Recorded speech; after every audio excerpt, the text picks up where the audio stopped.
Let the Church of Christ say amen. Thank you, brethren, for the fine job that you are doing on today, as every week. And we're just grateful to pick up with this pivotal text.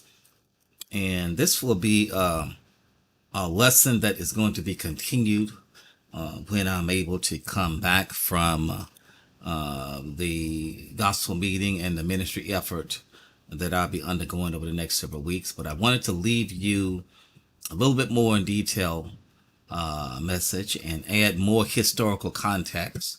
It might be a little bit longer than I typically preach. I like to stay with under 20 minutes, but we're gonna because of the fact this will be a lesson that is going to be viewed, and you can go back and look at it later in the week. We're going to take time to just really deal with the text and get into the exegetical nuances of the words that we're talking about. And you will be able to appreciate that. Now, again, verse 2, we're looking at that word hospitable. All these characteristics of an episkopos, that must be clause that we keep talking about in the Greek, that de enai clause. He must be hospitable.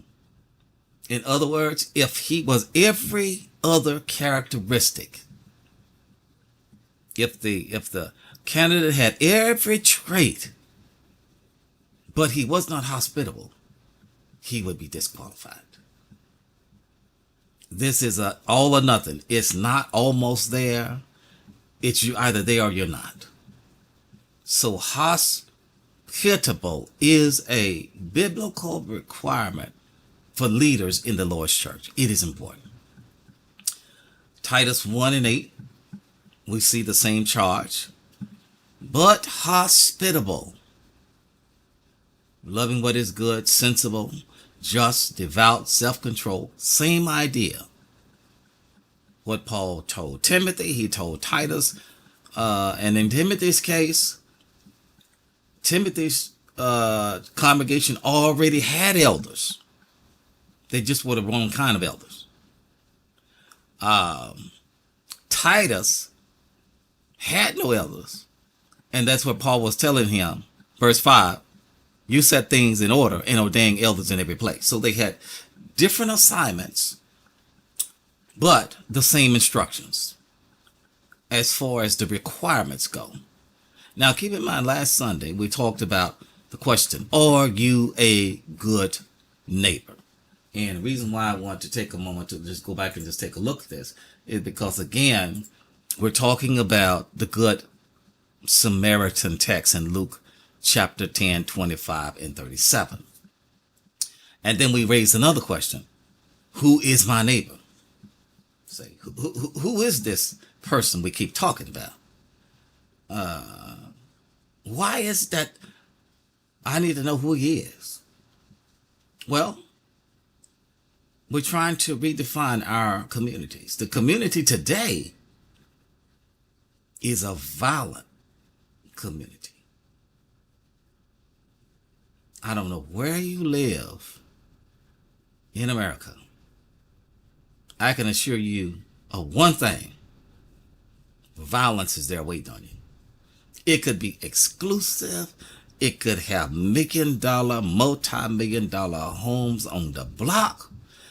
You could have the best school system in the actual nation. I don't care how much you pay for property taxes, or what kind of police department. You could have all the services, but if people live there, violence is there. That's why we need to ask this question. That's why we need to talk about redefining our community so that it can be one of compassion. But I want to take a different angle at this today. I want to take a different angle. I want to take a different angle. I want to deal with the text that we gave you. See, the text is 1 Timothy 3 and 2, Titus 1:8. But then I'm adding in there 1 Peter 4 and the verse is 9. Actually, not verse 8. It's verse 9 that we're going to look at. And then we're going to bring it into the context of the church. The church, a house of hospitality. Follow the leader. Follow the leader that understands that the church is a house of hospitality. This is going to be our subject over the next series of lessons. We've dealt with the Good Samaritan, and notice what we said last week when we talked about the Good Samaritan. We raised a question here, according to Jesus, when he asked that lawyer, now which of these three thinkest thou was neighbor unto him that fell among the thieves? You know, we talked about the priests. And then we're going to talk about one more today. But there was the priest, there was the Levite, and then there was the Good Samaritan. And then the lawyer answered rightly by saying, he that showed mercy on him. And then said Jesus unto him, go and do thou likewise. Now, let's dig into the text. Let's dig into the text. Now we're back at 1 Timothy 3. We are at 1 Peter 4:9. And then we are at Titus 1:8. That word I talked to you about, hospitality. Let's talk about what that word means. We got some verbs. We got some nouns. This is the Greek word studies for you. And I hope and pray that you will get your resources out and verify these meanings. I want you to do that. If you have the capacity, I want you to look at that verb, ze nidzo. Ze nidzo is the verb there in red. And then we have ze no docheo is also a verb. Notice both of these verbs, different spelling, they have the same meaning. And then we go to the nouns. These nouns are both feminine nouns. And these are the nouns for the word hospitality. Philoxenia, first one, that's a feminine noun. And then we have the other, xenia. Both of them are feminine nouns. They mean the same thing, hospitality. And again, you're going to verify all of this in your own study. Let's look at the verb meaning and read it here. It means to receive and show hospitality to a stranger. If you didn't know what a stranger is, it's someone who is not regarded as a member of the extended family or a close friend. See, it's not just hospitality, but it's hospitality to a stranger. Now, who's a stranger? Somebody who's not a family member, or an extended family member, or a close friend. See, you showing hospitality to a family member shouldn't be a grandioso thing. That's not impressive. You're not impressing nobody taking care of your own family. Even though some folk don't do that. Hello. It's not impressive that you taking care of an extended family member. You know, maybe this is your cousin. Maybe this is your nephew. Maybe this is your mother-in-law, the good mother-in-law, whatever. Again, you're not impressing to take care of a close confidant friend.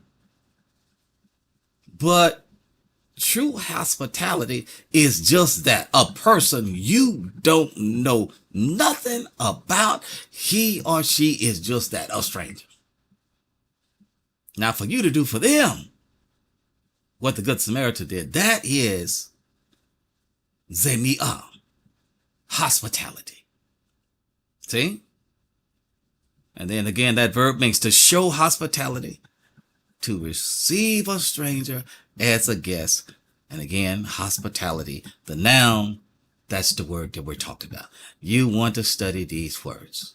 These are the verbs and the nouns.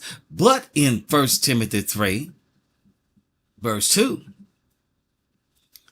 Titus 1, verse 8, First Peter 4 and 9, I want you to see this word. It's not a noun or a verb. It's an adjective. Notice, these are qualities of the leader.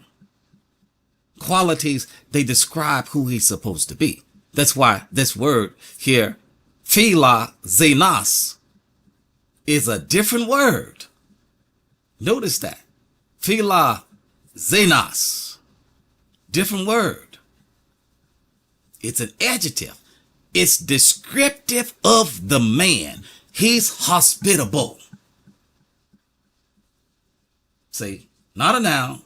It describes who he is. It's a quality trait. So what does this adjective mean? It pertaining to showing hospitality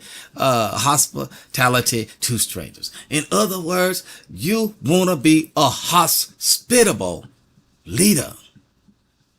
And if you notice the Greek text there in 1 Peter 4:9, interpret it, be hospitable to one another without complaining. You know why that verse is so important? You know why I'm so grateful that Peter put 1 Peter 4:9? Because what Peter is saying, elders are not the only ones in the church who are supposed to be hospitable. What Peter is saying, and by the way, Peter was a fellow elder himself, and he was an apostle. 1 Peter chapter 5, if you want to verify that. Excuse me. That's 1 Peter chapter 3. If you want to verify that. Okay. Look at both texts. One of them deals with that. But you want to be hospitable. And that goes for members of the church. Members of the church. Members of the church. Not the elders only. But since elders are members of the church, they get double admonition.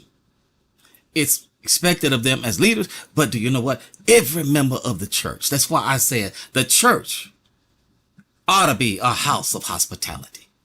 Why is that? Because everybody in the Lord's church needs to have this quality, philoxenos, hospitable. What am I saying? Every Christian leader is in the business of hospitality. In other words, when we hear folk that are in the hospitality business, the first thing we think of, oh, what hotel do you work for? Oh, you've got to be working for some kind of restaurant or some kind of resort, because folk that are in that industry, they already know it's about serving. It's about making people comfortable. It's about providing them the best facility and doing it for them so that they have the best state possible. Why is that not the business of the church? That brings me to my thesis. This is our thesis for this study. This is our thesis for these texts that we've looked at in the Greek here. Hospitality was important and practiced by Jesus. And it ought to be important and practiced by all of us, not just Christian leaders. This is our thesis, brethren and sisters. Hospitality. This is the word. This is the word. Was important and practiced by Jesus. And it ought to be important and practiced by all of us, not just Christian leaders.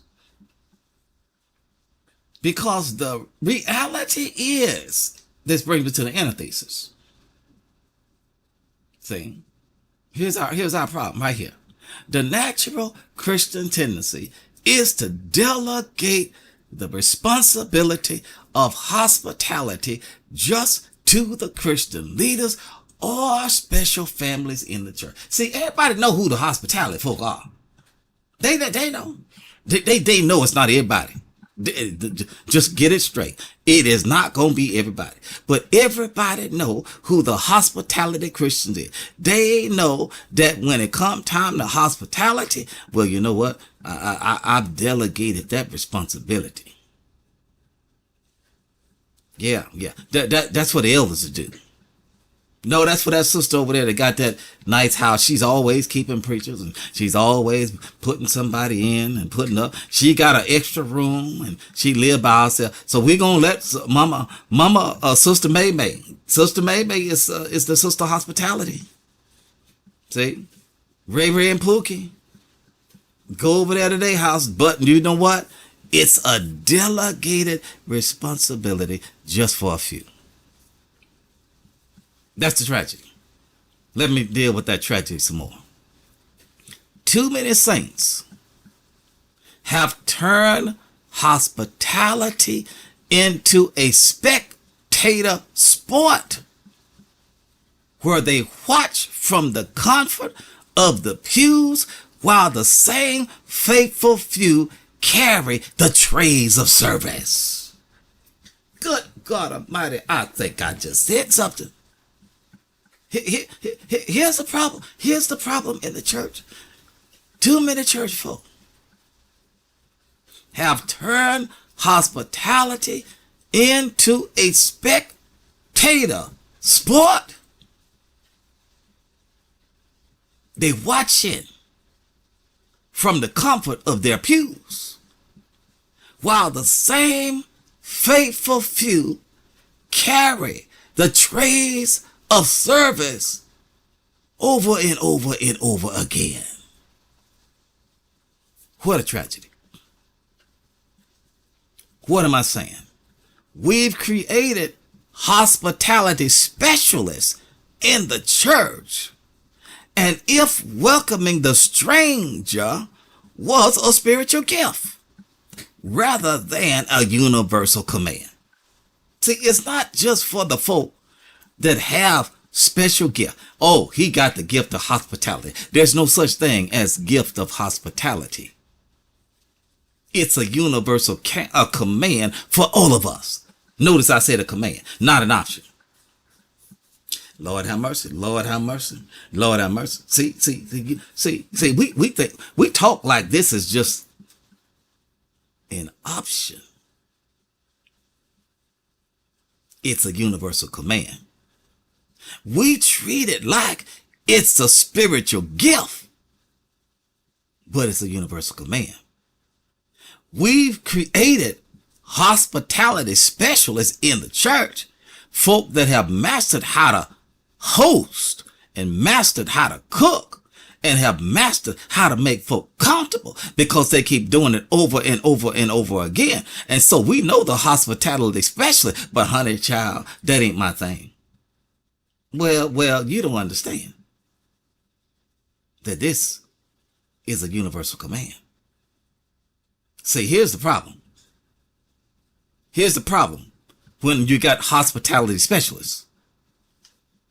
You are leaving a handful of Marthas working in the kitchen while the rest of us claim we're too busy being Marys. Oh, Lord, have mercy. Oh, Lord, have mercy. I don't know if y'all know what the world I'm dealing with. Mary and Martha. Some of y'all need to go back to your Bible and read that.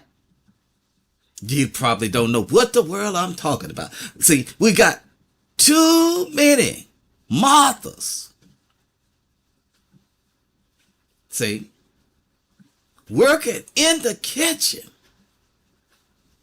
May I say that again? We don't have enough Marthas working in the kitchen. We got too many busy Marys waiting on the food to get ready.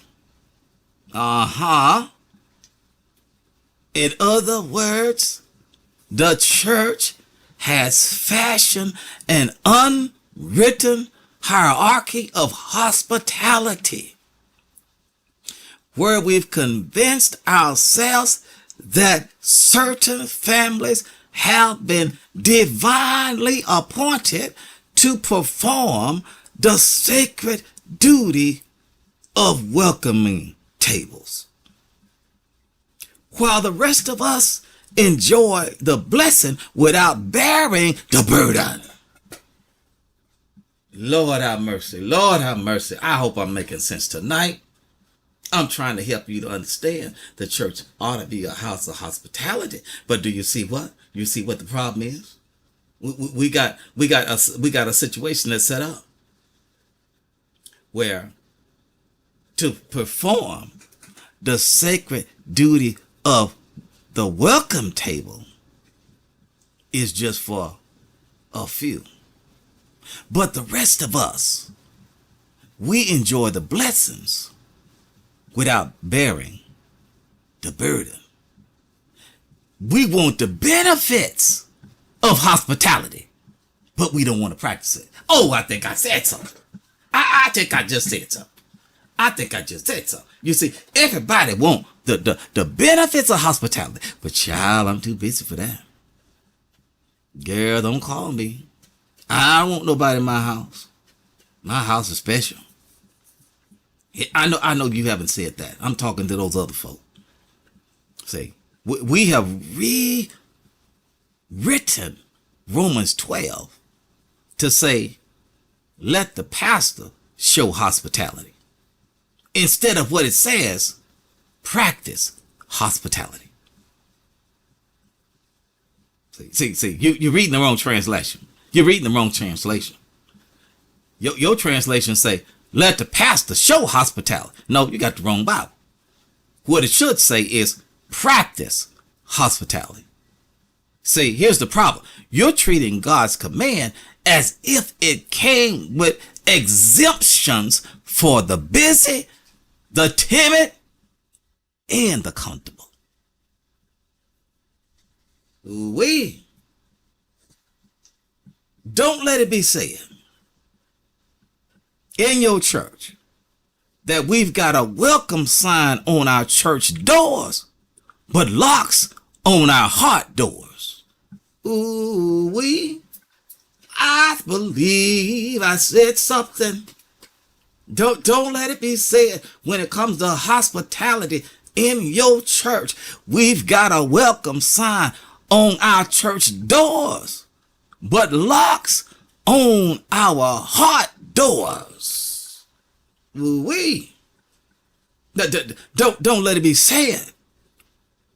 We've got all are welcome on our bulletins, but some are chosen in our practice. See, the bulletin say all are welcome. That's what the bulletin say. But then some are chosen to do the practice. Don't let it be said. We've got Christ's commands to all, but only compliance from a few. Don't let that be said in your church. Don't let that be said in your church. Don't let that be said. And by the way, the relevant question for you to think about as we close out. What must we surrender to move from hospitality, from the assignment of a faithful few to the authentic expression of an entire church? Yes. What must we give up? What must we surrender to move from hospitality, see, being just the assignment of a few, so that hospitality is an authentic expression of everybody in the church? You don't want to be like that priest. We talked about that priest last week. That religionist. He was in a hurry. He didn't have time. Don't be like the person who says that my work, my religious work, that all my business is more important than helping the people. Don't let that be your case. Don't let it be said that you are more concerned about the building than the people in the building. Don't let it be said that you are willing to invest in facilities and buildings, but you cannot see men that are half dead because of a lack of compassion. Jesus did not die for a building. He died for a people.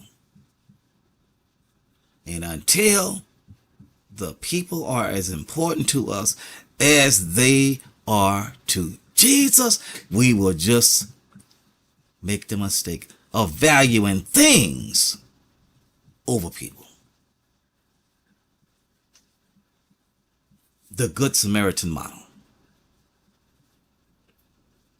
Biblical leadership in the Lord's church demands a radical shift from selfishness and greed to Christ-like compassion and hospitality. That's what we're trying to do. That's how the church is going to become a church, a house of hospitality. We've got to, from our leaders and from the members themselves, demand a radical shift from selfishness and greed to a Christ-like compassion and hospitality. Now, let's talk about one more person, the Levite. We didn't talk about the priest. Let's talk about the Levite now. See, the Levite was in the text. You already know what the Good Samaritan did. Let's talk about that Levite.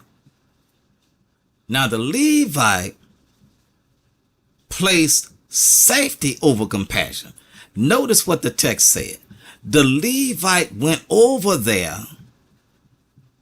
He was touched enough with feeling to walk over there and at least look at the man, but he refused to help him. See, the priest didn't even look at him. He just saw him, but he didn't see him. He just walked around him like he was roadkill or something. But at least that Levite had enough compassion to walk over there and at least look at him. See, he refused to help him. Why? Because the Levite placed his safety over compassion. Because the Levite is really like some of us. We fear that, you know what, this man traveling out here on this dangerous road should have known better. Now, if he was jacked up by some crooks or some robbers, the robbers still might be behind the bushes. Child, I got to get up out of here. In other words, if you find yourself in a bad neighborhood and you see some folks shot dead, you just might get out of there instead of trying to help the folk who were shot. So he feared that the robbers might be lurking in the shadows of the cliff. So the Levite said, you know what? I got to get up out of here. It's sad what happened to my brother, but do you know what? I got to get up out of here because do you know what?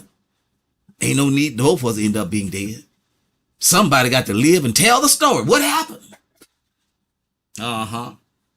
So before you give the Levite too hard of a time, you just might have been the Levite today. But then I want to note in closing the words of James, chapter 2, verses 14 through 16. James, that common sense theology book. James says, what doth it profit, my brethren, though a man say he had faith and have not works? Can faith save him? Then he asks another question. If a brother or a sister be naked and destitute of daily food, and then one of you say unto them, depart in peace and be ye warmed and filled, Notwithstanding, ye have given them not those things which are needed to the body. What doth it profit? James is saying, you've got the right words, but you just don't have no action. And then he makes it plain. Even so faith, if it had not works, is dead, being alone. We're quick to say, child, I'm praying for you. You hear folks say that story. You know what, child? I'm praying for you. Lord, I'm gonna call your name. But how many times do we not put legs on these prayers?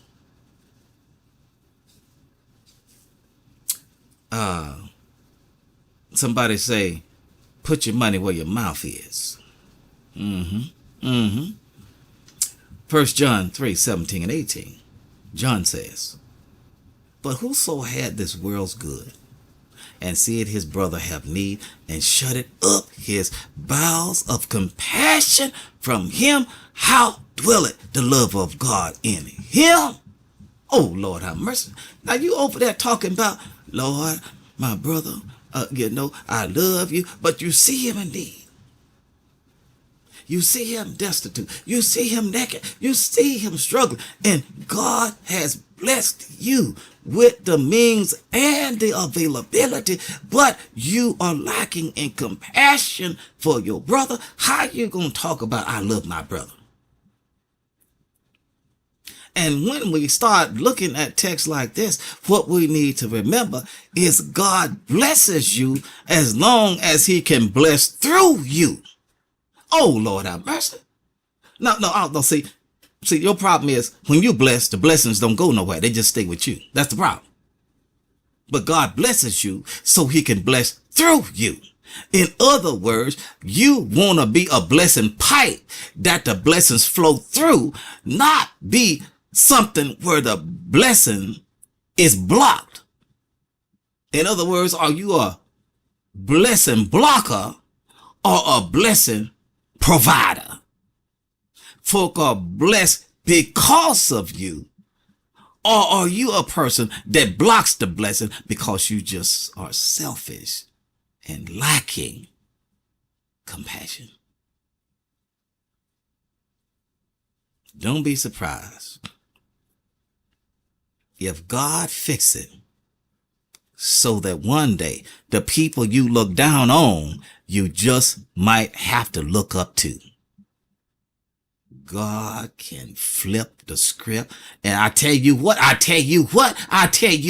in this new administration, everybody talking about every day of the week, all of us just might find ourselves standing in the need of some help eventually.